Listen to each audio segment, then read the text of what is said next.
नात्सुकी और इमागा से एक रेस्टोरेंट में अपने कॉलेज की बातें कर रहे थे।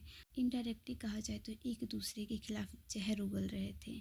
उस दौरान नात्सुकी इमागासे को कोइची की लाइफ से चले जाने के लिए कहती है।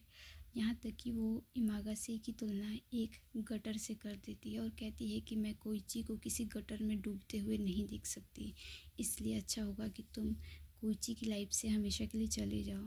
नात्सुकी की बातें सुनकर इमागासे स्पीचलेस हो जाता है कि इस हद तक ये कैसे बोल सकती है।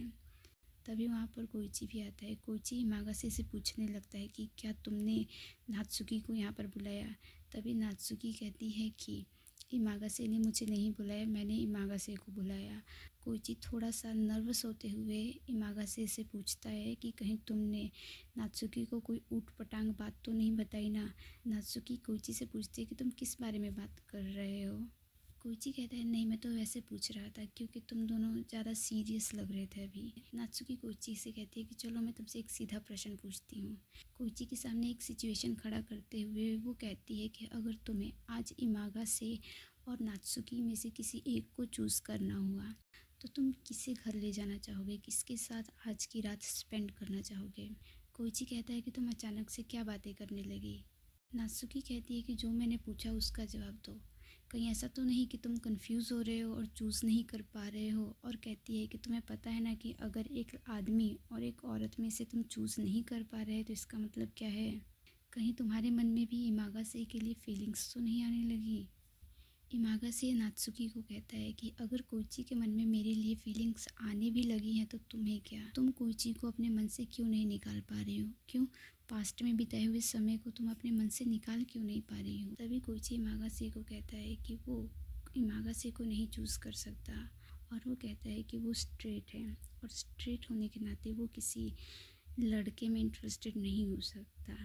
कोइची की ये सब बातें सुनकर इमागासे निराश होकर कोइची की तरफ देखता है और उस दौरान कोइची भी थोड़ा सा गिल्टी फील कर रहा था। इमागासे मुस्कुराता है और कहता है कि मैं समझ गया तुम क्या कहना चाहते हो। इसके बाद नात्सुकी कोइची को अपने साथ चलने के लिए कहती है और कोइची नात्सुकी के साथ चला भी जाता है। उस दौरान इमागासे बेचारा अकेला रह जाता है। अगला सीन होता है नात्सुकी के घर में, जहाँ नात्सुकी इमागासे जहाँ नात्सुकी कोइची से खुश नहीं थी।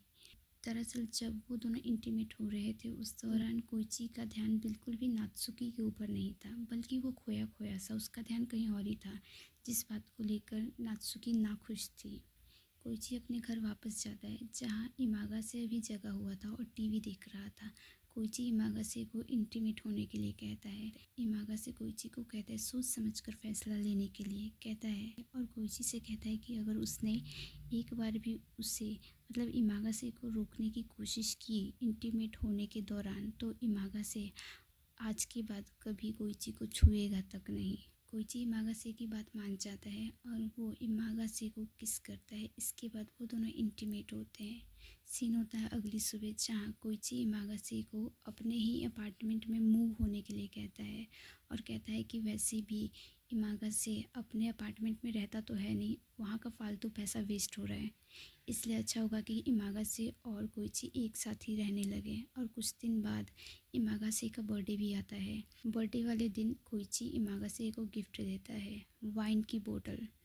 और कोइची से गिफ्ट पाने के बाद इमागासे उस गिफ्ट को गले लगाता है और कहता है कि मैं इसे कभी नहीं खोलूँगा। कोइची इमागासे को कहता है कि तुम इसे कब तक रखोगे, ये एक दिन ख़राब हो जाएगा। और कहता है कि वैसे भी अगली बार मैं तुम्हें दूसरा गिफ्ट दे दूँगा। इमागासे को कोइची ने पहली बार गिफ्ट दिया था और इस गिफ्ट को पाकर इमागासे इतना खुश था कि वो उस बॉटल को गले लगाकर बैठा हुआ था कि जैसे कि वो बॉटल ही उसके लिए सबसे कीमती चीज़ हो।